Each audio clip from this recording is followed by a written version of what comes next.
Մեծարգո վարչապետ, ինժեներական համայնքի սիրելի գործընկերներ, ինժեներական քաղաքի սիրելի ռեզիդենտներ,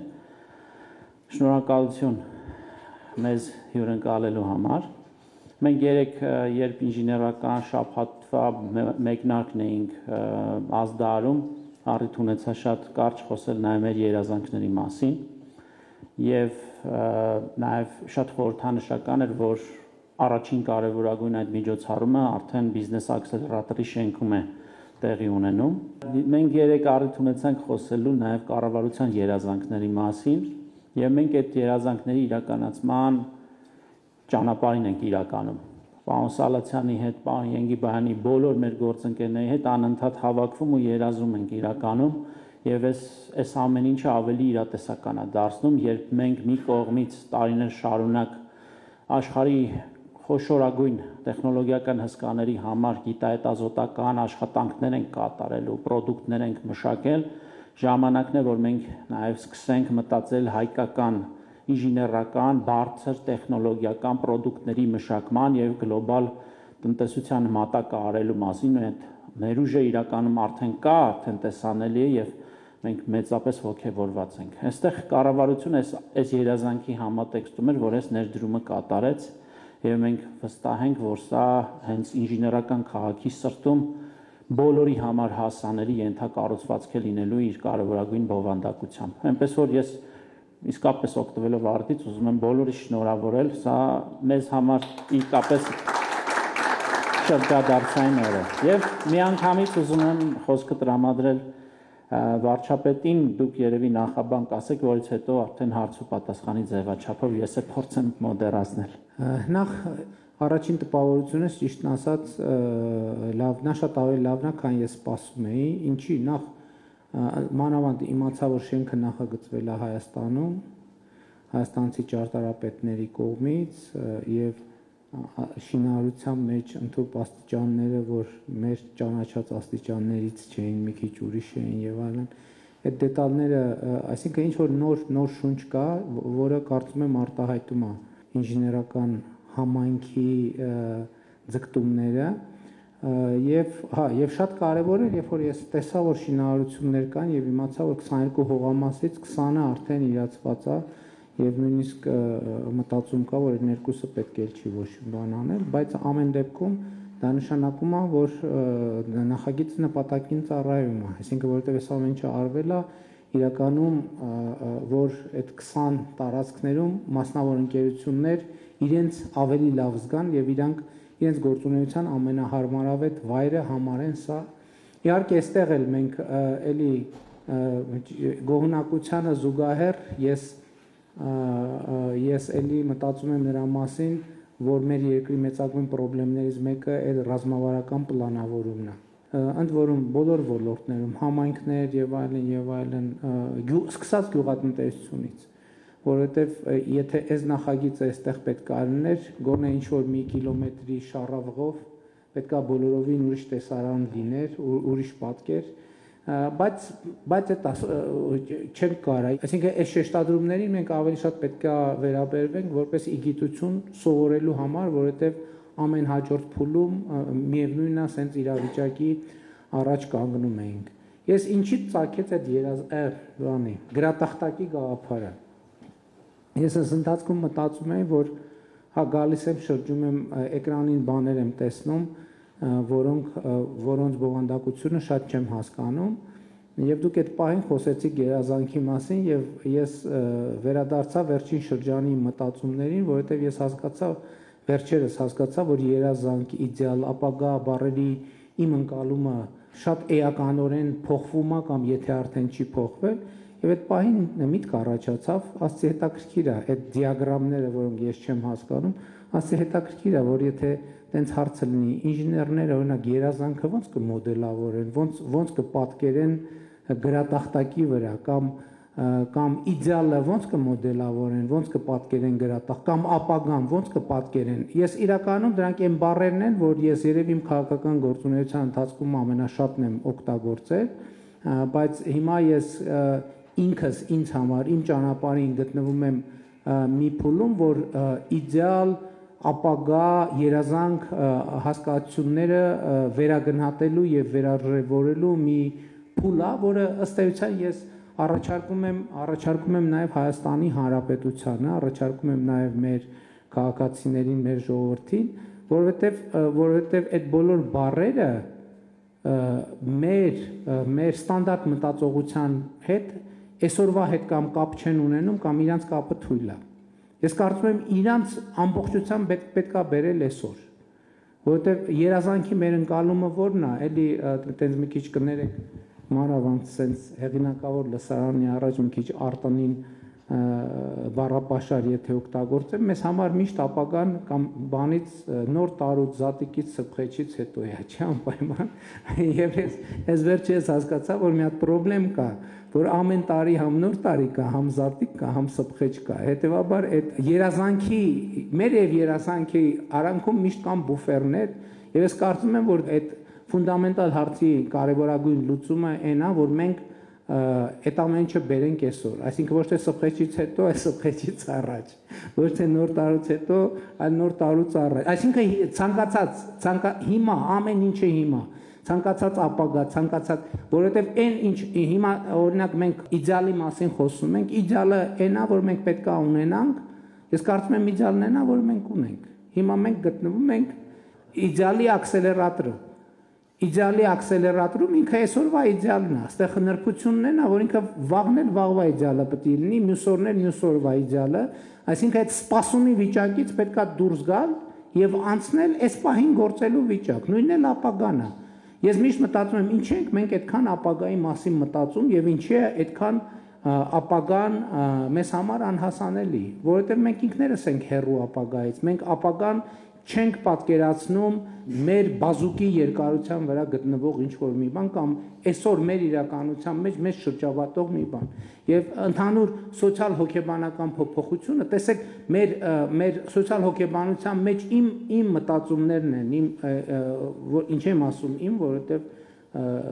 նկատի ունեմ գիտական հաստատումը չի ստացել, չեմ հավակնում, որ բացարձակ ճշմարտություն եմ ասում։ Մենք մեր սոցիալ-հոգեբանության մեջ մենք անցյալի եւ ապագայի մեջ արանքում գտնվող ինչ որ մի անորոշ կետում խրված ենք եղել, որտեղ ես հավատում եմ, որ հիմա մենք էլ խրված չենք։ Եվ սա ֆունդամենտ ընդ որում ինժեներական այս շատ կարևոր է, իրադրության մոդելավորումը շատ կարևոր է ընդհանրապես։ Եվ դա ինժեներական խնդիր է իրականում։ Ապագան էլ է ինժեներական խնդիր, երազանքն էլ է ինժեներական խնդիր, որովհետև եթե ինժեներական խնդիր չի, նշանակում է դու երբեք չես իրագործելու, որովհետև ինժեներական խնդիրն ինչ է, որ դա լուծման խնդիր է, որ դու պետք է լուծես։ Իսկ եթե լուծման համար պետք է մտնես ինժեներության փուլ, չէ, որովհետև ոնց եթե ինժեներության փուլ չես մտել, նշանակում է դա ինքը կա որպես կենաց, որպես տենց ինչ-որ բան, ինքը երբեք իրագործելի չի, որովհետև իրագործելու համար իրան պետք է նախագծել, մոդելավորել, այսինքն բերել մտնել ինժեներական փուլ։ Մեր իրականության ամենամեծ խնդիրն է նա երբեմն, որ մենք շատ երկար չենք մտել ինժեներական փուլ, ես հիմա հավատում եմ եւ տեսնում եմ, որ մենք մտել ենք ինժեներական փուլ։ Ուրիշ բան է դետալը տեստի կընթարկենք, այդ տեստը ցույց կտա, ինչեր վնասակար նյութերը մեջ շատ են, թե քիչ են, իր այդ կերամիկայի դիմադրողականությունը շատ է, թե քիչ է, բայց խնդիրը կարևորն է նա, որ մենք հիմա այդ ինժեներական այդ պրոտոտիպի վիճակի մեջ ենք, մենք այսօր Հայաստանի Հանրապետության պրոտոտիպի վիճակի մեջ ենք, եւ այդ պրոտոտիպը այսօր տեստավորվում է ամենատարբեր լաբորատորիաներում, այսինքն չգիտեմ ջերմային, ոչ ջերմային, տենց չգիտեմ ինչ տեստեր կան։ Այսօր մենք շատ ճիշտ տեղի կանք հասանք, մենք այսօր Հայաստանի Հանրապետության բանից երազանքի եւ ապագայի ընկալումը որ փոխվել է, ինչ է դրա արդյունքում եղել։ Ձևավորվել է պրոտոտիպ։ Այդ պրոտոտիպը այսօր տեստի մեջ է, այդ պրոտոտիպը տեստի է ենթարկվում միջազգայինորեն, այդ պրոտոտիպը տեստի է ենթարկվում ներքին մեր հանրության շրջանում, այդ պրոտոտիպը տեստի է ենթարկվում բոլոր առումներով, այսինքն բոլոր հնարավոր տեստերը, որը կարա ունենա, եւ պետք է արձանագրեմ, որ իմ գնահատմամբ այդ տեստավորումը հաջող է ընթանում։ Ես կարող եմ դա վստահությամբ կիսել այդ տպավորությունը ձեզ հետ եւ վստահ եմ, որ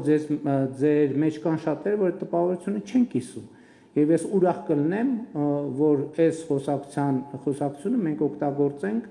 այդ բան կա, չէ՞, որ տեստ եք անում արանքում բանավոր քննարկումներ էլ եք, չէ՞, ունենում բանի պրոտոտիպի մասին իր առավելությունների եւ թերությունների եւ ուրախ կլինեմ, եթե այս խոսակցությունը պարզվի, որ ուզում ենք օգտագործել այդ պրոտոտիպը նաեւ հայցակարգային տեստավորման ենթարկել։ Մասսայական արտադրության չէ, բայց քաղաքացիների կողմից մասսայական կիրառման։ Երևի այդ տրամաբանություն։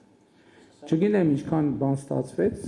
Ամենայն դեպս ինձ հաջողվեց սադրել ձեզ։ Այո, ակնհայտորեն։ Եթե չասեիք երազանք, չէի, լրիվ ուրիշ բաներից կխոսայի, բայց որ ասացիք երազանք, գրատախտակ ուզեցի եւ իսկապես հետաքրքիր է, բայց դա բան չէր։ Եթե երազանքը եւ իդեալը եւ այդ բաների փորձենք դիագրամով պատկերել, դա ինչ տեսք կունենա, ինձ օրինակ շատ հետաքրքիր է։ Ես ընդհանրապես տրամաբանական խնդիր եմ ասում, թե հա առանց ինժեներների ինժեներները համարվում են մաթեմատիկների, այսինքն գիտության այդ մասն է, այսինքն սկզբունքորեն դիտարկելի է։ Պարոն Սալացյան, համեցեք։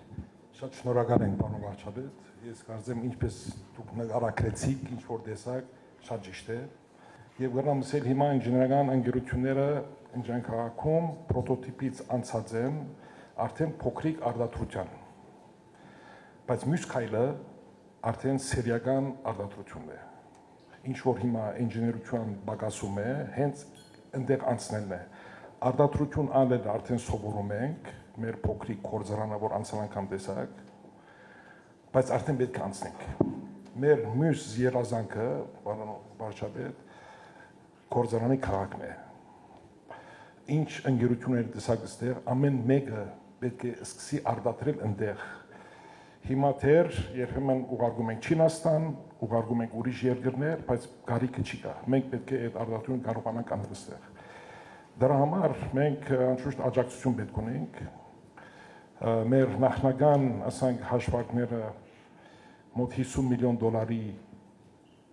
պրոյեկտ պիտի լինի։ Եվ եթե պետությունը կրնա մեզ օգնել այս պրոյեկտը առաջ տանել եւ ինվեստիցիաները գտնել, կարծեմ մենք շատ շնորհակալ կլինենք եւ մեր երազանքը, մյուս էտապի երազանքը գիրականացնենք։ Ես կարծում եմ, էլի փորձելով շարունակել այն տրամաբանությունը, ինչից ես սկսեցի, ես հնդածս ձեր հարցին զուգահեռ նաև մտածում էի եւ հետաքրքիր էր, որ հետահայաց ձեր հարցին ի պատասխան մտածում էի, որ օրինակ այս մասին տեքստ մենք արդեն ստեղծել ենք, բայց մտքովս չէր անցել այդ դիտանկյունից նայել, որը ձեր հարցին էլ է պատասխանում։ Մենք իրական Հայաստանի գաղափարախոսության մեջ ապագայի մասին խոսելիս մի այսպիսի ձևակերպում ենք անում, ասում ենք կա նախագիծ, կա ապագա, չկա նախագիծ, չկա ապագա։ Հիմա գործանային քաղաքի վերաբերյալ, եթե կա նախագիծ, եւ այդ նախագիծը կտեստավորվի եւ ցույց կտա իր մրցունակությունը, ես կարծում եմ մենք բոլորս վաղուց պետք է հասկացած լինենք, որ իրականում փողը ամենահեշտ բանն է, որը հնարավոր է գտնել։ Այստեղ խնդիրը այն է, թե մենք ունենք արժեցող գաղափար, թե չունենք։ Եթե կա արժեցող գաղափար, կառավարությունը կլինի, մեկ ուրիշը կլինի, հաստատ դա տեղի կունենա։ Այսինքն եթե կա նախագիծ, որը տեստավորվում է եւ իր տեստը ցույց է տալիս, որ ինքը ապրող առողջ արդյունավետ նախագիծ է, կառավարությունը այո, բայց կարող է նույնիսկ եթե կառավարությունը այդքան չհասկանա, ասի ոչ, ուրիշ, բայց կառավարությունը ասում է այո։ Պարոն Մուսայելյան, համեցեք։ Էդուարդ Մուսայելյան, ՏՏ գործատոների միություն։ Պարոն վարչապետ, նախ շնորհակալ եմ նման քննարկման համար ու ես երկու հարց ունեմ, իրականում երկուսն էլ վերցրեցի ձեր խոսքից։ Առաջինը դուք սկսեցիք ռազմավարական պլանավորումից, այս տրամաբանության մեջ Միացյալ Նահանգների հետ ունեցանք վերջերս այդ համագործակցության հուշագրի ստորագրումը, ոլորտը շատ սպասում է ճանապարհային քարտեզին, ես կուզեի ձեզնից լսել ինչպես եք դուք այդ պատկերացնում, եւ լինելով երկրորդ հարցս վերաբերում է նրան, թե լինելով այս ինժեներական միջավայրում, այս հետարքիր միջավայրում առանց թեկուզ գրատախտակի, ինչպիսին է ձեր երազանքը եւ ինչպես եք դուք տեսնում երկրի ապագան։ Երկրի ապագայի մասին ես գործնականում վերջին տարիներին միայն դրա մասին եմ խոսում, այսինքն ինչ էլ ասում եմ դրա մասին է։ Ես Հայաստանի ապագան պատկերացնում եմ իր միջազգային ճանաչված սահմաններով, բաց սահմաններով, խաղաղ, ժողովրդավարական եւ իրավական պետություն, այսինքն 29743 քառակուսի կիլոմետր, բայց այդտեղ մի հատ ֆունդամենտալ խնդիր կա, որովհետեւ իսկ ես ինչ նոր բան եմ ես ասում, թվում է թե տարօրինակ էլ է, որ այս մասին մենք խոսում ենք, բայց այո, մենք մեր տարօրինակությունների հետ պետք է առերեսվենք, իսկ սրա հիմքում ֆունդամենտալ մի արձանագրում է, որ մենք պետք է դադարեցնենք հայրենիքի փնտրտուքը եւ մենք պետք է դադարեցնենք երազանքի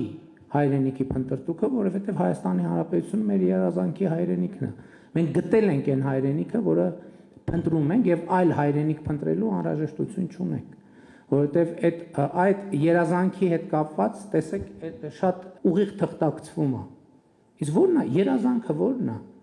Երբ որ մենք երազում ենք հայրենիքի մասին, մենք կորցնում ենք հայրենիքը։ Իսկ երբ որ մենք առերեսվում ենք, որ մենք մեր երազանքին հասել ենք, մենք էլ ենք հանդարտվում, բոլորն էլ հանդարտվում են եւ մենք կենտրոնանում ենք մեր գործի վրա, սկսում ենք մտածել ավելի շատ մտածել բարեկեցության, երջանկության, հարստանալու եւ հարստացնելու մասին։ Գիտեք ինչ, ես ընդհանրապես այս ճանապարհը շատ կարեւոր է, որովհետեւ ես նախկինում էլ ասել եմ, ես չգիտեմ դուք առիթ ունեցել եք լսել թե չէ, ես ասել եմ, որ այն ինչ որ ես հիմա ասում եմ եւ հիմա խոսում եմ, դա իմ անձնական տրանսֆորմացիան է, բայց վարչապետի պաշտոնում, ես շատ կարևոր է, որովհետև ես չգիտեմ ոչ վարչապետի պաշտոնում ես տրանսֆորմացիան կունենայի, թե չի ունենա, վստահ չեմ, որովհետև ես նախկինում էլ առիթ ունեցել եմ ասելու, որ մենք մեր քաղաքական համակարգի ամենամեծ խնդիրներից մեկն այն է եղել, որ Հայաստանում իրական քաղաքական կուսակցություններ շատ չեն եղել։ Հայաստանում իմ ընկալմամբ գաղափարաբանորեն եղել է մի կուսակցություն, եւ այդ կուսակցության ոնց ճիշտ ասեմ, որ բանը լինի, նույն տրանսֆորմացված չէ, նույնիսկ դեֆորմացված կամ մուտացված տարբերակներ։ Օրինակ ասում եմ, չի եղել իրականում քաղաքացիական պայմանագիր կուսակցություն։ Եղել է հայ հեղափոխական դաշնակցություն, դրոպ քաղաքացիական պայմանագիր կուսակցություն, հայ հեղափոխական դաշնակցություն, դրոպ հայ ազգային կոնգրես, հայ հեղափոխական դաշնակցություն, դրոպ Բարգավաճ Հայաստան կուսակցություն, հայ հեղափոխական դաշնակցություն, դրոպ հանրապետական կուսակցություն, որովհետև մենք բոլորս ներծծված ենք եղել կորուսյալ հայրենիքի փնտրտուքի գաղափարով։ Երրորդ հանրապետությունը ինքը ստեղծվել է կորսված հայրենիքի փնտրտուքի գաղափարի հիման վրա։ Այսքան որ հիմա քննարկվում է, մենք պետք է վերադառնանք ընդհանրապես տեքստերին չկարևորելը կամ տեքստերի կարևորությունը արձանագրելը շատ կարևոր է հատկապես այստեղ, որովհետև այն տեքստը, որ մենք դրել ենք մեր պետության, դնում ենք մեր պետության հիմքում, դա այն soft-ն է, որը աշխատացնում է մեր hard-ը, չէ՞, կոպիտ ասած։ Մենք մեր ինչ ծրագիր ենք դրել, մենք ասել ենք, որ մենք ստեղծում ենք Հայաստանի Հանրապետությունը պատմական արդարության եւ ազգային իղձերի համար։ Բայց մենք չենք պատասխանել մի հարցի, պատմական արդարությունը ո՞րն է, կա պատմական արդարություն, թե չէ։ Եվ ես հիմա տենց ասոցիատիվ կտորներ եմ պատմում, որից իմ տրանսֆորմացիան սկսվել է եւ տեղի է ունեցել։ Երկու դրվագ, առաջինը մի անգամ երբ որ ես ազգային ժողովում ներկայացնում էի խաղաղության օրակարգը, դա սկզբնական փուլում էր, ընդդիմադիր պատգամավորներից մեկը արձագանքի ժամանակ ասեց, «Ընենց եք խոսում, կողքից լսողը լինի, կթվա թե Եվրոպայի մասին եք խոսում»։ Ես արձագանքեցի, ասի, իսկ դուք համոզված եք, որ գիտենք մենք Եվրոպայի պատմությունը։ Այս մի դրվագը Հաջորդ դրվագը, երբ որ ես ըստ էության, երբ որ շփվում ենք տարբեր երկրներում ժողովուրդների մարդկանց հետ, տեսնում ենք, որ Եվրոպան մի պետություն գոնե չկա, որ իր տարածքով բավարարված է։ Չկա գոնե մի պետություն, որտեղ այդ միտումը չլինի, որ իր տարածքի մի հսկայական մասը մնացել է հարևանի տարածքում։ Չկա, այդպես երկիր չկա։ Բայց ինչի վրա է հիմնված այսօրվա Եվրոպան։ Այսօրվա Եվրոպան հիմնված է արգելակի վրա, որ մի X պահի ասում են լավ, եկեք արձանագրենք, որն է լավ, ի վերջո, որն է մեր միջազգայինորեն ճանաչված տարածքը։ Էսա մեր միջազգայինորեն ճանաչված տարածքը։ Ուրեմն մենք ապրում ենք եւ աշխատում ենք ստեղ, սա մեր պետությունն է, սա մեր հայրենիքն է։ Այսինքն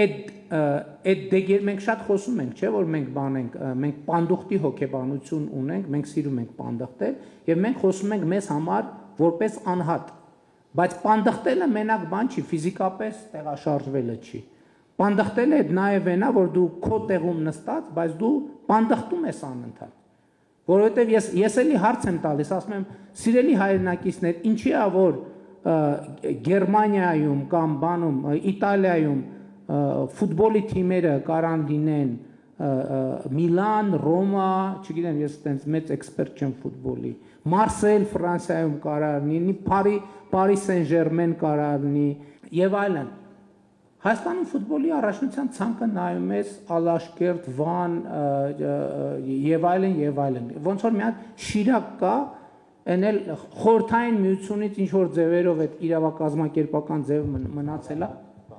Հա, Արարատ, ինչի՞ է որ սուպերմարկետ, որ բացում ենք, մեր առաջին միտքն է նա, որ Իրանը կամ Ադանա պետք է լինի, կամ Վան, կամ Մուշ։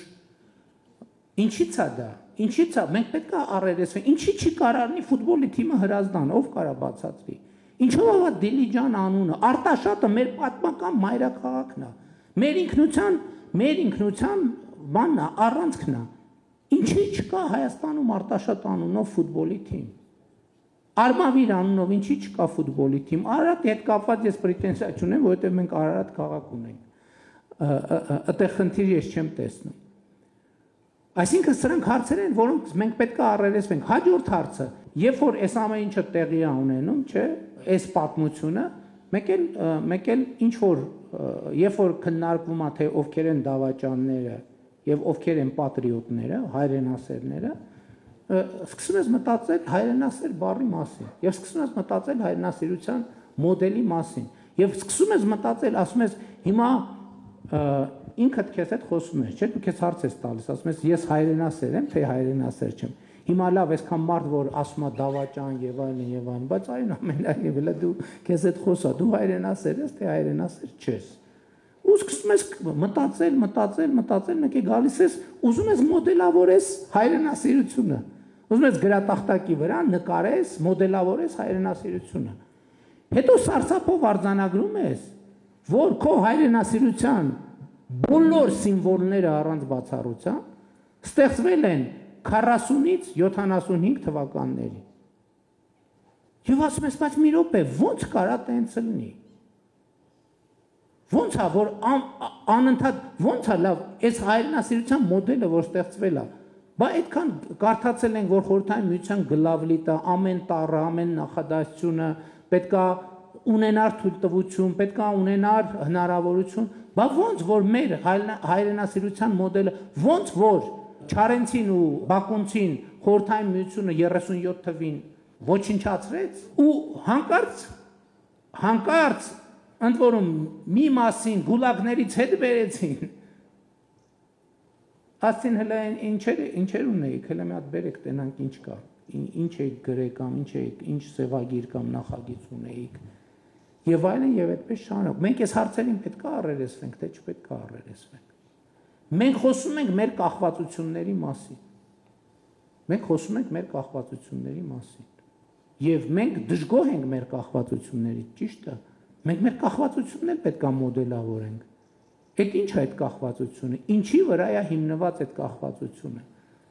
Այդ կախվածությունը հիմնված է մենակ մի բանի վրա։ Մեր միջավայրի նկատմամբ մեր վախից։ Մեր միջավայրի նկատմամբ վախից։ Այսինքն մեզ կախված լինելու համար պետք է մենակ մի բան՝ վախ մեր միջավայրի նկատմամբ։ Եվ ընդ որում այդ վախը ունի օբյեկտիվ հիմքեր, հարցը դա չի, դրա մասին չի։ Բայց խնդիրն այն է, մենք այդ վախը ուզում ենք կառավարենք, որի արդյունքում մենք ունենանք անկախություն, թե մենք թողելու ենք, որ մեզ շարունակեն կառավարել մեր վախերով։ Ընդ որում, երբ որ մենք շարունակում ենք կառավարել մեր վախերով, շատ լավ էլի համաձայն ենք, ինչ որ մի մասով մենք գիտակցված կառավարվում ենք այդ վախերով։ Բայց երբ որ եկավ այդ գիտակցության առարկայացման ժամանակը,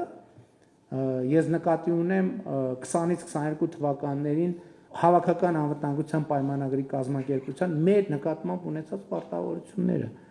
Պարզվեց, որ այդ ոչ մի բան ընդհանրապես զրո, ոչ մի արժեք չունի։ Հետևաբար մենք պետք է այս հարցերին անդրադառնանք, թե չպետք է այս հարցերին անդրադառնանք։ Ես կարծում եմ, որ պետք է այս հարցերին մենք անդրադառնանք։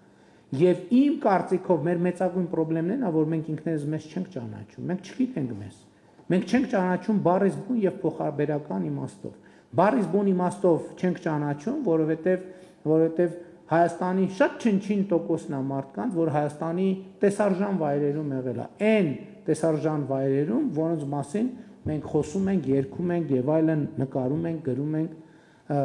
մենք մեր երկիրը չենք ճանաչում։ Եվ մի ուրիշ դրվագել եմ ուզում, կներեք երկարացնելու համար, ուղղակի ես գնացել եմ Բերդ խոշորացված համայնքի Չորաթան գյուղ։ Եվ չնախատեսված ինձ մոտենում են, ասում են, գիտեք ինչ, այստեղ գեղագիտական կենտրոն կա, երեխեքը նկարում են բան, մտեք մի հատ, խնդրում եմ մտեք նայեք։ Ես ասում եմ շատ լավ, հաճույքով կմտնեմ կնայեմ։ Այդ ընթացքում 15 րոպե երեխեքը պատրաստվում են, բերում են այնտեղ շարում են իրանց նկարած նկարները։ Բերդ Չորաթան գյուղ։ Մտնում եմ նկարածա, ասում եմ, այս ինչ ես նկարել, երեխան կանգնած է, ասում է Մասիս սարն է, ասում եմ շատ լավ։ Հաջորդիվ գնում եմ, ասում եմ ինչ ես նկարել, նկարելա ցեղասպանության հուշահամալիրն է։ Հաջորդը ինչ ես նկարել, էլի ոչ թե անցյալի հետ կապված, ես հետո անցյալի հետ սկզբից շատ սովորական էր, ինձ նորմալ էր, մինչև այդ պահը, որ ես տենց մի հատ պատուհան կար, այդ պատուհանից նայեցի, պատկերացնում եք Բերդում այդ բնաշխարհը, պատուհանից նայում եմ, տեսնում եմ հոյակերտ սարեր են երևում, անտառներ, ու ուզում եմ հարցնեմ այդ պահին, բայց չեմ հարցնում, չեմ ուզում երեխեքի հետ տենց ինչ-որ խոսակցություն լինի, ու վերադառնում եմ, հետո գործընկերներին ասում եմ, այս բոլոր նկարները անպայման ֆոտո արեք, հետո գալիս եմ Երևան, ասում եմ, մեծ տպեք այդ երեխեքի նկարած ֆոտոները, հետո մի խումբ մտավորական գործընկերների, ում հետ որոշակի նաև հարաբերություն կա, հրավիրում եմ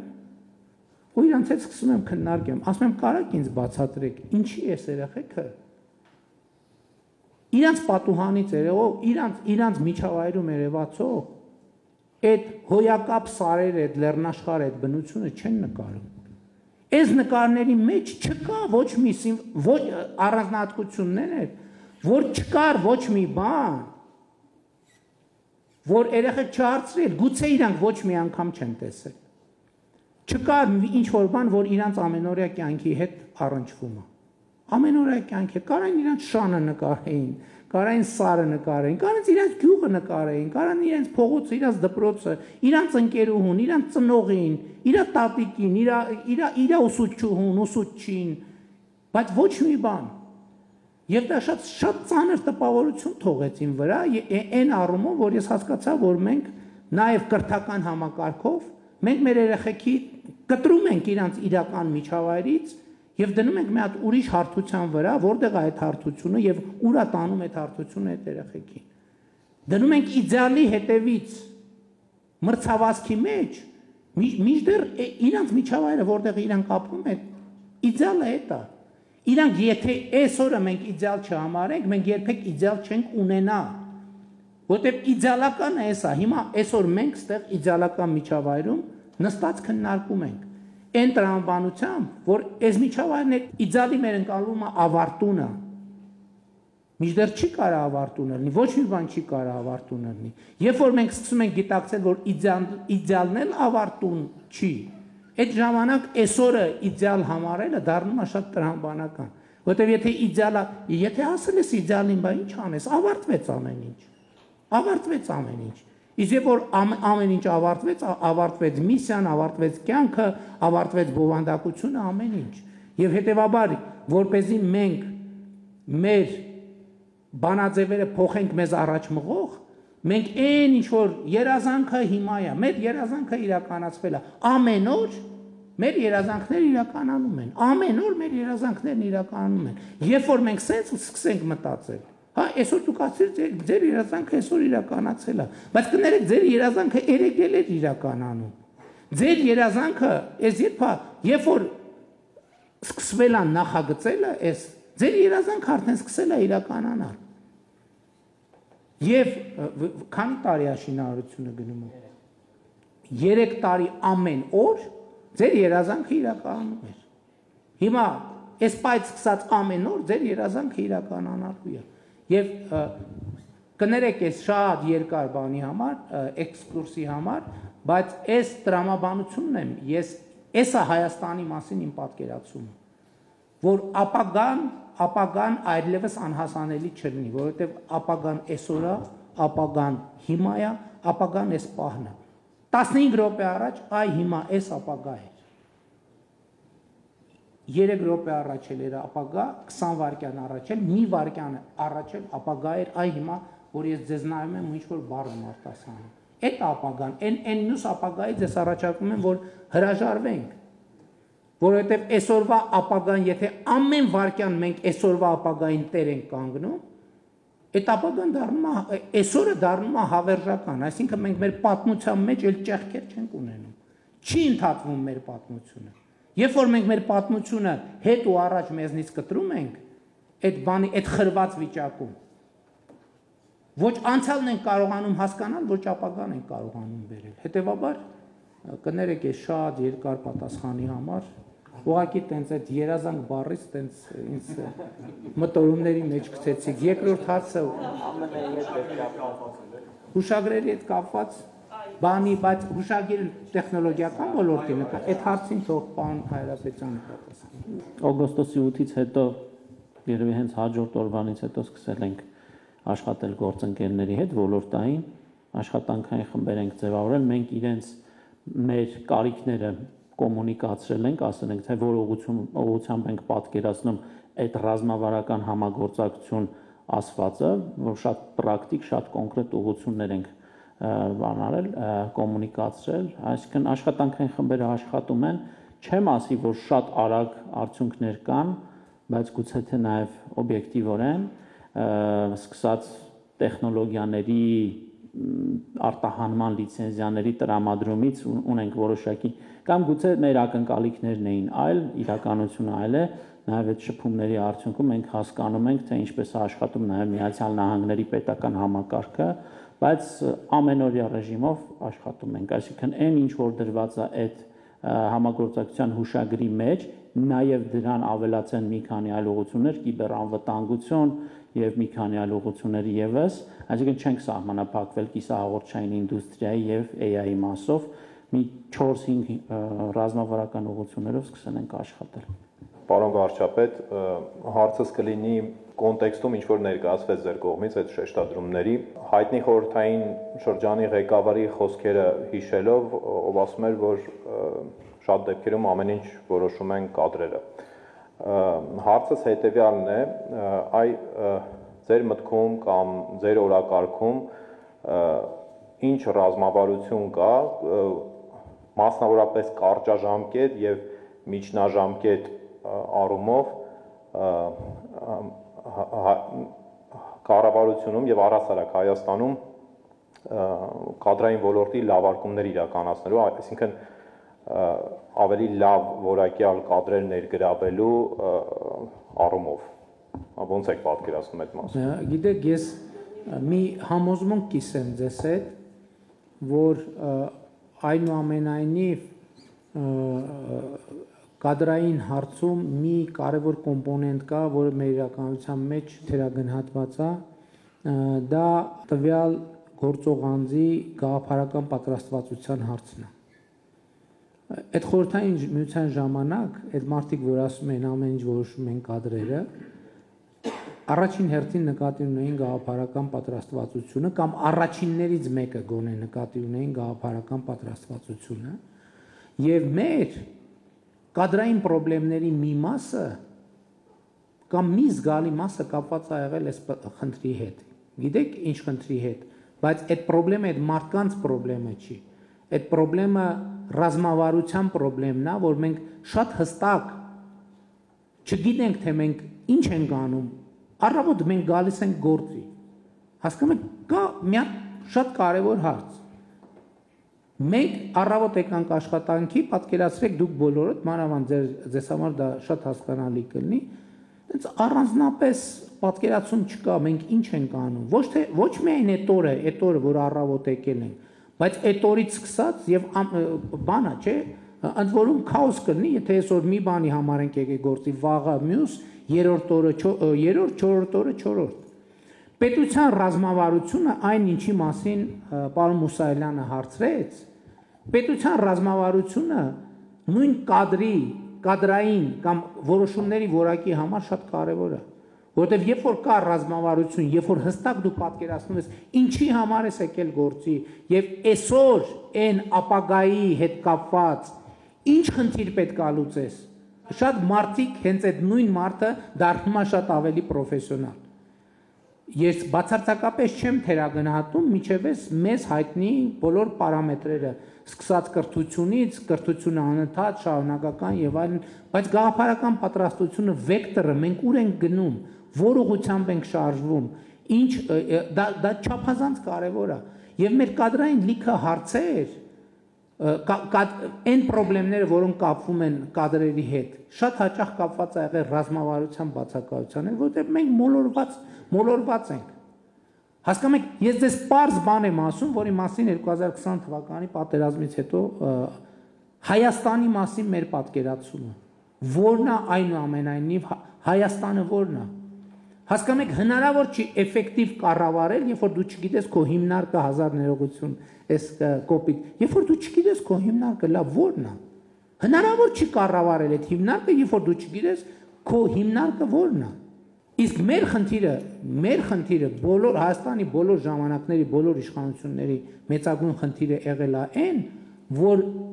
տենց էլ մեր ոչ մի իշխանություն չի իմացել լավ իր հիմնարկը որն է։ Ընդ որում տարբեր իշխանություններ չեն իմացել տարբեր չափով։ Մի իշխանություն չի իմացել այս չափով, մյուս իշխանությունը չի իմացել ավելի մեծ չափով, այն մյուս իշխանությունը չի իմացել ավելի մեծ չափով։ Հիմա իմ առաջարկը այն է, որ մենք կադրային հարցի լուծման համար գաղափարական պատրաստվածությունը։ Ասենք օրինակ Մասիս ծառը ինչի ենք մենք Մասիս ծառի բանը հանում սահմանային կնիքի վրայից։ Ընդ որում դա առաջացել է հայտնվել 2004 թվականին, որը արտահայտում է այդ իմ ասածը, որ մի իշխանությունը մի ձևի չի իմացել իր հիմնարկը որն է, մյուս իշխանությունը երկրորդ ձևի չի իմացել, այն մյուս իշխանությունը երրորդ ձևի չի իմացել։ Որովհետև մենք ուզում ենք իմանանք մեր հիմնարկը որն է, ժողովուրդ ջան։ Մեր հիմնարկը որն է։ Պատկերացրեք ակսելերացիոն կենտրոնը,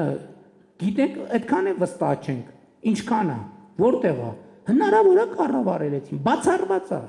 բացառված է, չենք կարող կառավարել։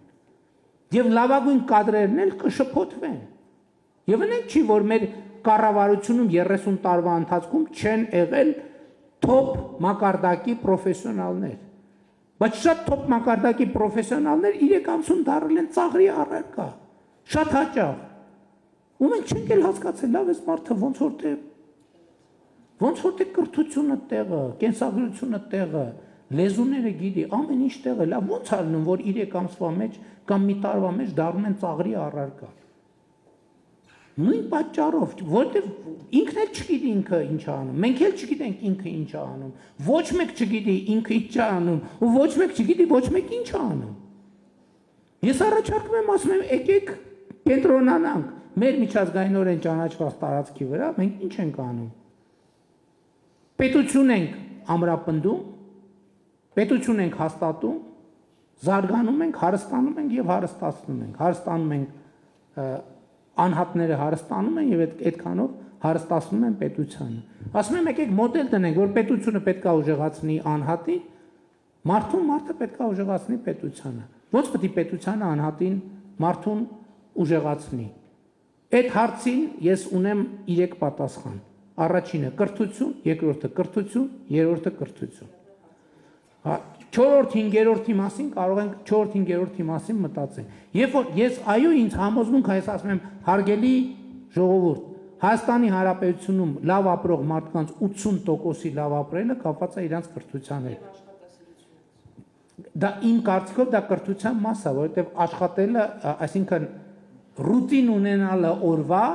դա կրթական հարց է, որովհետև մարդը պիտի իմանա, որ դա կարևոր բան է, դա այդ գիտական հիմնավորված բան է, չէ՞ որ օրվա ռուտին ունենալը կարևոր բան է, որ դու նույն ժամին ճաշում ես, նույն ժամին քնում ես, նույն ժամին արթնանում ես, պետք է այդ ժամին վազես, այդ ժամին չգիտեմ ինչ անես։ Եվ ստեղ է որ բոլորը հասկանում եք մարդը պետքա գտնի իր տեղը։ Բայց այդ տեղը պետքա կոմֆորտ լինի այնուամենայնիվ, պետքա իրան չշփոթեցնի։ Եվ էլի շարունակելով լավ ապրող մարդկանց 80%-ի լավ ապրելը կապված է իրանց կրթության հետ, վատ ապրող մարդկանց 80%-ի վատ ապրելը կապված է իրանց կրթության հետ։ Ես դրան միանշանակ համոզված եմ, ես իմ աշխատանքի, պրակտիկ աշխատանքի արդյունքում եմ։ Ես դրա ամեն օր ես աշխատում եմ գոնե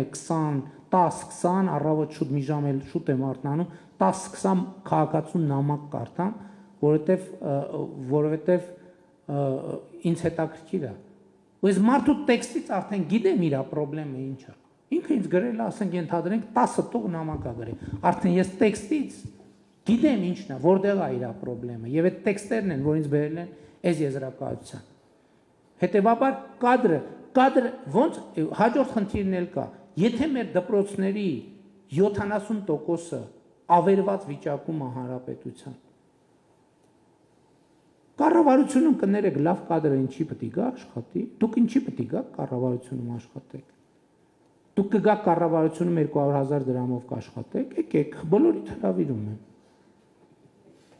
Ոչ մեկը չեք գա, չէ՞, նույնիսկ հա, տենց որ առաջարկ անեմ ձեզ կժուկտակներ։ Ինքը կներեք, ինքը մեր քաղաքական գործունեության շատ վաղուցման մասնակից է, շատ երկար, հա? Իհարկե չէր գա։ Կարող է մի հատ sense խիստ քայլ անենք ու այդ քայլին գնանք ու վերանայենք պետական ապարատի։ Հիմի դրան նախագիծը կա, ես ձեզ անկեղծ ասեմ, գիտեք ինչքան քննարկում ենք այդ որոշումը, որը մենք մեր մեջ կայացրել ենք, բայց ինչի չենք բարձրաձայնում այդ որոշման մասին։ Ասեմ ինչի չենք բարձրաձայնում։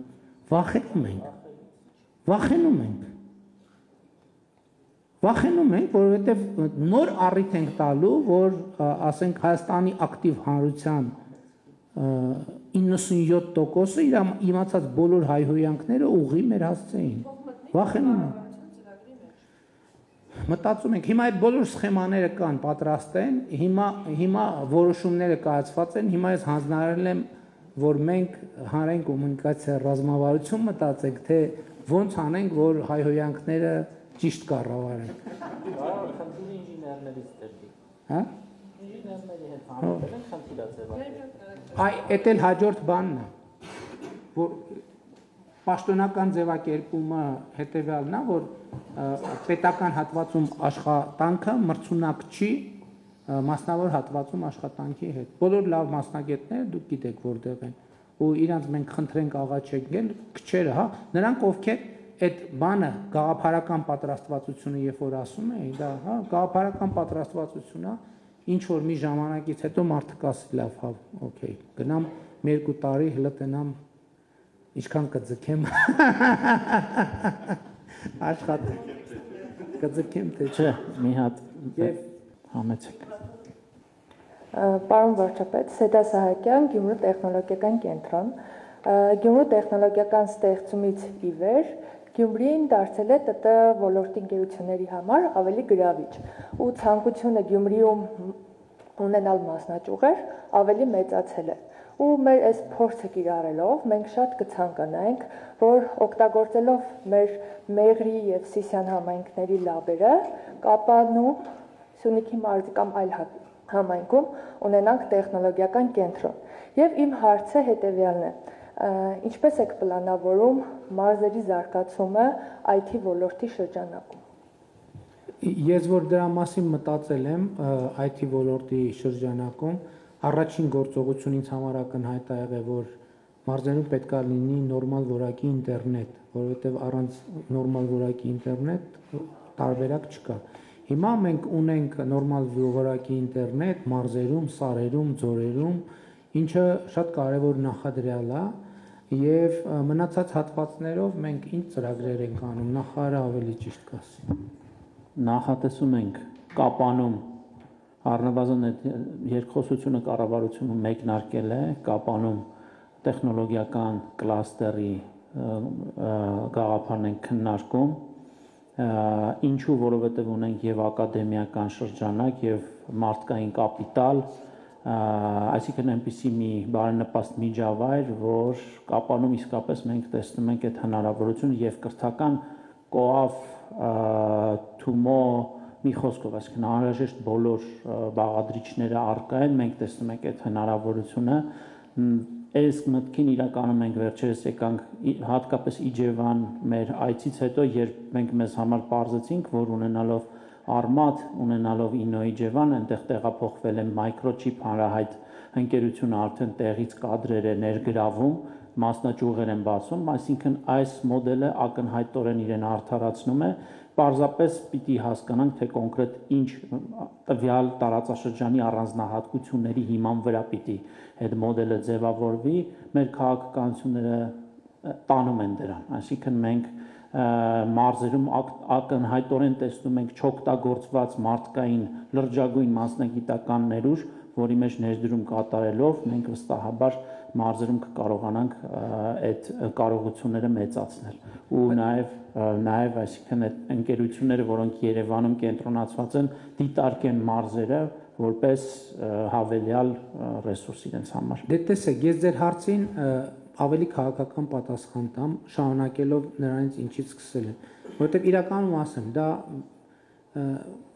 մեր կարևոր ռազմավարական ծրագրերից մեկն է, որ մարզերում հնարավոր լինի տեխնոլոգիական ոլորտի գործունեությամբ զբաղվել։ Բայց ես էլի ուզում եմ մի միտքը շարունակեմ, նույն Կապանում, չէ, ինչա պետք որ տեխնոլոգիական ոլորտը զարգանա։ Պետք է ինտերնետ, պետք է խաղաղություն։ Եթե խաղաղություն չլինի, բացառված է, ինչ ուզում ենք անենք։ Միջև այդ շենքը արդեն ես մի քիչ հեռվից եմ։ Օրինակ, Երևան Կապան նորմալ հնարավորինս հաճախ չվերթները։ Օրինակ, ես իմ աշխատանքային գրաֆիկում, երբ որ այդ չվերթը կա եւ ես գնում եմ եւ օգտվում եմ դրանից, ես մեր գործընկերներին ասում եմ, մենք չենք գնահատում, որովհետեւ այս չվերթը որ կա, սա մարդու կյանքը փոխող բան է։ Հիմա ես նախորդ անգամ առավոտ վեր եմ կացել, զբոսնել եմ Երևան քաղաքում, սրճարան եմ մտել, սուրճ եմ խմել, նախաճաշել եմ, մեկնել եմ Կապան, մի քանի ժամ խորհրդակցություն եմ արել, քննարկում ենք ունեցել դեսպանների հավաքի ընթացքում, վերադարձել եմ եւ ճաշել եմ իմ ընտանիքի հետ եւ երեկոյան անցկացրել եմ հանգստի մեջ։ Հասկանում եք, այս նկարագրությունը ինքը հեղափոխական նկարագրություն է, որովհետև ես սովորաբար պետքա ժամ 6-ին շարժեի գնայի Կապան եւ ժամ 12-ին երևի կհասնեի հետ գալ կամ պետքա գիշերեի եւ այլն եւ այդպես շարունակ։ Այսինքն ես իմ կարծիքով հատկապես IT ոլորտը ինքը առանձին վերցրած միտեղ չի կարա գոյություն ունենա։ Նախ իր շուրջ պետքա հարմարավետություն ձևավորվի, պետքա նորմալ ճանապարհ լինի, պետքա չվերթ լինի, պետքա սրճարան լինի, պետքա սոցիալական շփման միջավայր լինի, որովհետև տեխնոլոգիական ոլորտի մարդը չի կարա առանց դրա։ Պետքա կապուչինո լինի, հասկանում եք, առանց կապուչինոյի չի կա։ Ես ամենայն լրջությամբ եմ ասում, առանց կապուչինոյի չի կարա, առանց կապուչինոյի, էսպրեսոյի, ամերիկանոյի չի կարա լինի բան, տեխնոլոգիական ոլորտ։ Ընդ որում ապարատը բավարար չի։ Պետքա տեղեր լինի, որտեղ մարդը լանչ անելու տեղ պետքա լինի։ Այսինքն նկատի ունեմ, մենք պետքա մտածենք էլի, եթե մենք ապագայի տրամաբանությամբ գնանք, դա չի լինի։ Այն մյուս տնտեսական ծրագրերը, որ մենք անում ենք հիմա, այդ բոլոր տնտեսական ծրագրերը իրանք այդ թվում տեխնոլոգիական ոլորտի զարգացմանն են բերում, որտեղ արդեն կա սպეციფիկա, պետք է հասկանանք հասունանա այս շենքի պահը։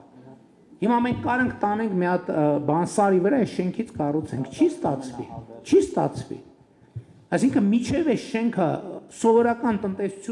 տնտեսությունը ենթակառուցվածքը համայնքը պետք է այնտեղ Թումո կենտրոն պետք է լինի, այնտեղ Coafi Smart կենտրոն պետք է լինի, այնտեղ նորմալ դպրոց պետք է լինի, նորմալ մանկապարտեզ պետք է լինի, որը այսօր կառավարության ուշադրության կենտրոնում է, այս ինչ որ թվարկեցի, ամեն ինչը հիմա կապանում կառուցվել է կամ կառուցվում է։ Եվ դա անխուսափելիորեն, որովհետև արհեստական տեխնոլոգիական ոլորտ, այսինքն ինքը պետք է հասունանա, գա տեխնոլոգիական ոլորտը կուլմինացիան է, նորմալ հյուրանոց պետք է լինի եւ այլն եւ այդպես շարունակ։ Ես ճիշտն ասած մի 3 հարց էի պատրաստել, բայց հասկացա, որ ժամանակի սղություն կա եւ այդ հարցերից մեկը կբարձրացնեմ։ Պարոն վարչապետ, ես լրիվ համաձայն եմ ձեր հետ իրական Հայաստանի այդ կոնցեպցիայի առումով, որտեղ մենք չենք կարող պատրանքներով, երազախապությամբ մեր ապագան կերտել, մենք պետք է իրականության հետ առերեսվենք եւ հիշում եմ նաեւ 2 ամիս առաջ էր Դիլիջանում ձեր հետ հանդիպման ժամանակ մի հատ օրինակ բերեցիք, ասիք մեկին հարցնում եմ որտեղացի ես, ասում է Վանեցի, որտեղ ես ծնվել Երևանում, մայրդ որտեղ Երևանում, հայրդ Երևանում, բայց դու ինչ Վանեցի ես, ինչ կապ ունես Վանի հետ։ Պարզվում է նախնիները Վանից են եւ այս բուտմատիտի նման շատերի մոտ դա սենց ամրացված է եւ իրականում դա խանգարում է։ Բայց իմ հարցադրումը կապված է հետեւյալի հետ, որ ես մի քիչ մտավախություն ունեմ, որ ինչ որ ժամանակ հետո իրական Հայաստանի կոնցեպցիայի օրակարգում կարող է հայտնվեն այլ դրույթներ, այս ապագայի մասին եմ խոսում, որը կբացառի նաեւ մեր լեգենդներին, մեր իրական հերոսներին։ Ես օրինակ բերեմ, այսինքն այս վերջերս հանրային խորհրդում մի հատ հանդիպման ժամանակ իմ գործընկերներից մեկը ասեց, որ բայց ճիշտ է, որ ասենք Բաղրամյանի անունով հին խորհրդային միության հերոսների անունով մենք փողոցներ ունենք, ռազմական, չգիտեմ, ինստիտուտներ ունենք Բաբաջանյանի անունով եւ այլն եւ այլն։ Ես մի երկու խոսք ասեցի ու ճիշտ ասած դահլիճից դուրս եկա, որտեղ այդ դեմագոգիան ես չեմ ընդունում։ Ուրիշ տեղեր էլ այդ կարծիքները ես լսել եմ, որ դա խորհրդային, որ դա մեր իրական Հայաստանի հետ կապ չունի, դա անցյալում է խորհրդային միության հետ։ Ես ասեմ ավելին, եթե խորհրդային միության ժամանակ մեր առաքելությունը ինդուստրիալ կենտրոն սիլիկոնային հովիտ չլիներ, մենք սա էլ չէինք ունենա, մենք այդ արժեքները չէինք ունենա, ինչ որ այսօր ունենք, մաթեմատիկական դպրոցի, միկրոէլեկտրոնիկայի ինդուստրիայի եւ այլն եւ այլն։ Ձեր կարծիքն էի ուզում լսեի, որովհետեւ եթե մենք պետք է հետագայում նոր հերոսներ, նոր լեգենդներ հորինենք եւ կապենք իրական Հայաստանի հետ արհեստական ձևով, դա կարծում եմ բավական սխալ է լինելու։ Ձեր անձնական կարծիքն էի ուզում սրա հետ կապված իմանալ։ Շնորհակալ եմ։ Առաջին հարցի հետ կապված ձեր ձևակերպումը իրականում ձեր ձևակերպման հետ իմ ձևակերպման ես այդքան էլ համաձայն չեմ, որովհետև իմ շեշտադրումը ուրիշ բանի մասին է։ Ես հասկանում եմ մարդու պապը Վանում է ծնվել։ Այսինքն ինքը արմատներ ունի այնտեղ։ Խոսքը դրա մասին չի։ Ես ուրիշ բան եմ ասում եմ գնում ենք ենթադրենք Դիլիջան, ասում ենք որտեղից ես, ասում է Վանից են։ Գնում եմ Թալին, ասում ենք որտեղից ես, ասում է Սասունից են։ Գնում ենք Արմավիր, ասում ենք որտեղից ես, այսօր երիտասարդ 30 ասում է ենթադրենք Վանից են, Կարսից են ասել։ Ես ուրիշ հարց եմ տալիս։ Իմ խնդրեմը այդտեղ չի, որ ինքը իր արմատները գիտի եւ ճանաչում ուզում է պահպանի։ Իմ խնդրեմն են ասում են բա Դիլիջանցինովը, Բարմավիրցինովը, բա Թալինցինովը։ Սա իրականում ձեր մյուս հարցի պատասխանն էլ է։ Ես չեմ ասում դու բան արա, մոռացի որ Վանից ես։ Ինչ պետք չի մոռանալ։ Բայց շուրջդ նայ տես որ դու դիլիջանում ես ծնվել, դու դիլիջանցի ես։ Դու դիլիջանցի ես։ Դիլիջանցի տերմինը անտեր մի թող։ Ես բացարձակապես որևէ խնդիր չունեմ։ Ինձ ասում են, որ ուզում է պատմական Հայաստանը մոռանա։ Ոչ, այդպիսի խնդիր ես ոչ դրել եմ, ոչ էլ դա տրամաբանական է դնել։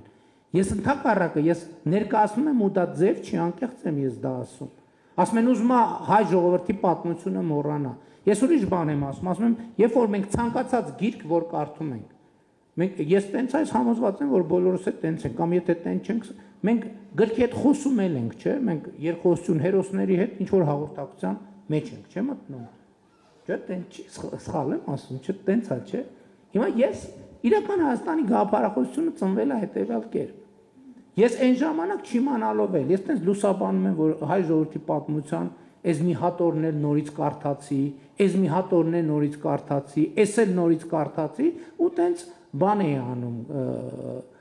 Իմ կարծիքով ես այն ժամանակ տենց պրոպագանդում էի ենթագիտակցորեն շուտ արթնանալ, որովհետև ժամը 5-ին արթնանում էի, մի ժամ ու կես բան կարդում էի, մինչև աշխատանք, որ բանին չխանգարի, ոչ զանգ, ոչ բան կենտրոնան։ Եվ այդ երկխոսության մեջ դա այդ պահին չես հասկանում, դա հետահայացա չէ տեղի ունենում, հո ամեն պահի մենք այսօրվա բոլոր խորքերը, ոնց որ այդ երկխոսությունը տեղի է ունենում, ես ասում եմ պատմական Հայաստան, դե կարդում եմ այդ հատորյակները, չէ, ասում եմ ես Հայաստանի վարչապետն եմ։ Դու ինձ ինչ ունես ասելու։ Ինչ ունես ասելու։ Այդ բանից էլ, որ պատմության դասերը պետքա սովորել։ Այդ ակնհայտ ճշմարտությունը, բոլորին հայտնի ճշմարտությունը, բայց ոչ մի տեղ գրած չի, որ պատմության այն դասը, որ դու պետք է սովորես, այսինչ գրքի 846-րդ էջում է գրած։ Պատմությունը ասવા հատորյակներ, ընդ որում լիքը հատորյակներ, որ հերքում են մյուս հատորյակներին։ Դա որտե՞ս սովորես այդ պատմության դասը։ Այդ հուսահատության մեջ ասում եմ պատմական Հայաստան։ Ես Հայաստանի վարչապետն եմ, դու ինձ ինչ ունես ասելու։ Եվ ասում եմ մի գնա իմ ճանապարհով, մի գնացեք իմ ճանապարհով, մի գնացեք, որ դու հիմա Հայաստանի վարչապետն ես։ Այդ նշանակում է, որ այդ Հայաստանը կա, պետություն կա, կառավարություն կա, շենք կա,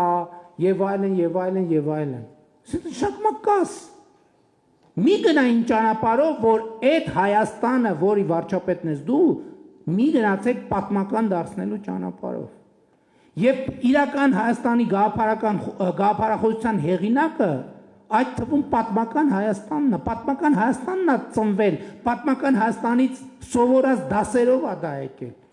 Հայ ժողովրդի պատմությունը կարդում եմ, ասում եմ հայ ժողովրդի պատմություն, ես Հայաստանի վարչապետն եմ, ինչ ունես ինձ ասելու։ Ասում եմ մի կրկնեք ինձ կարակ, այ ձեր ցավը տանեմ, կարակ մի անգամ չկրկնեք ինձ։ Ինչքան կարելի է անընդհատ, ինչքան կարելի է կրկնել։ Ես չգիտեմ գուցե ուրիշ ժողովուրդների մեր պատմությունը խայտառակ կրկնությունը, անընդհատ, նույն ցիկլը։ Այդտեղ էլի գումարելիները փոխվում են, բայց էությունը չի փոխվում։ Եվ իրականում պատմական Հայաստանի եւ իրական Հայաստանը պատմական Հայաստանի երեխան է։ Ինչ վերաբերվում է Բաղրամյանին, իդեան, ինչ որ դուք ասցիք, ձեր ասացի ամեն ինչի հետ համաձայն եմ, բացի մի բանից, որ ասել եք ու դուս եք եկեք։ Հասկանում եք, մենք պետքա չունենանք փակ թեմաներ։ Եկեք շատ լավ, եկեք քննարկենք, հասկանում եք, մենք չպետք է ստեղծենք միջավայր, որտեղ մարդիկ վախենան հարց տան։ Հանդիպումը վերջանում է։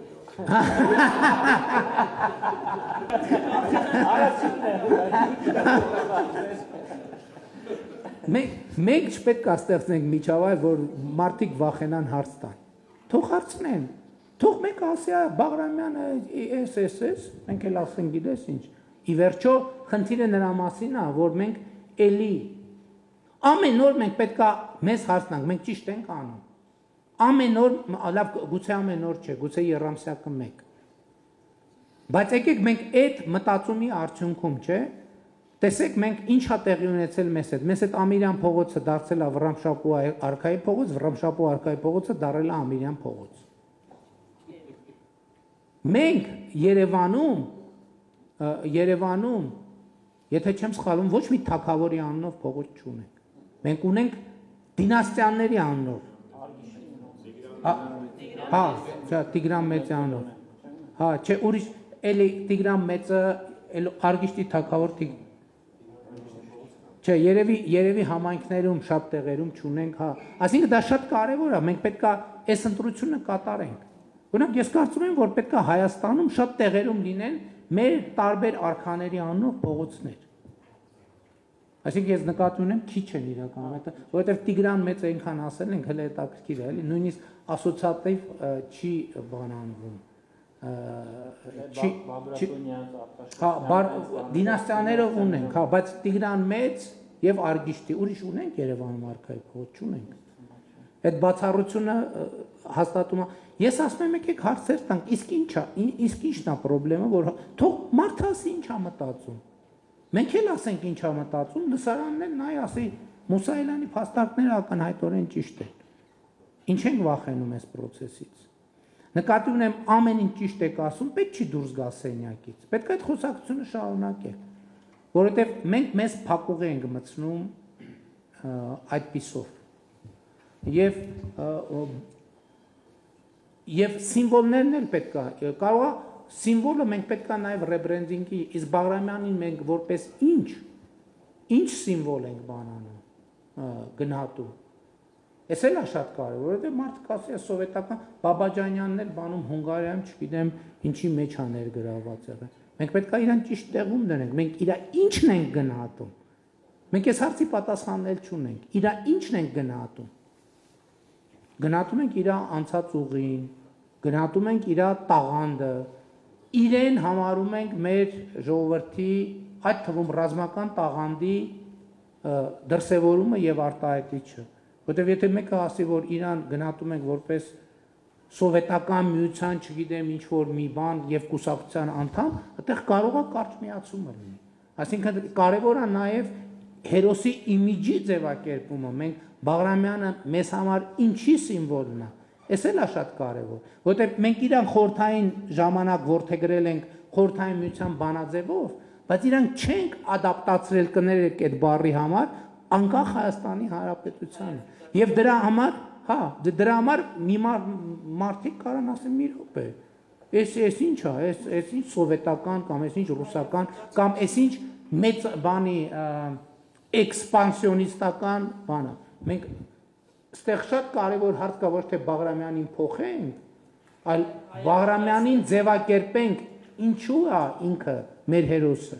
ինչու է ինքը մեր հերոսը, որովհետև երբ որ ինքը մենք իներցիայով ենք հասկանում եք իրան հերոս համարում այն բանաձևի շրջանակում, որը եղել է խորհրդային միության մեջ, որում կարող է պարզվել, որ ոչ մի բան ընկալումներ փոխելու անհրաժեշտություն չկա, բայց ես ասում եմ ինչն է հարցը, որ մենք քննարկենք։ Հենց առաջընթացը մարդկությունը սկսել է քաղաքակրթությունը ձևավորվել այն պահից, երբ որ մարդը սկսել է հարց տալ։ Երբ որ մարդը հանկարծ հարց չտար, չէր ստացվի ոչ մի բան։ Շնորհակալություն, չէ, ավարտեցինք։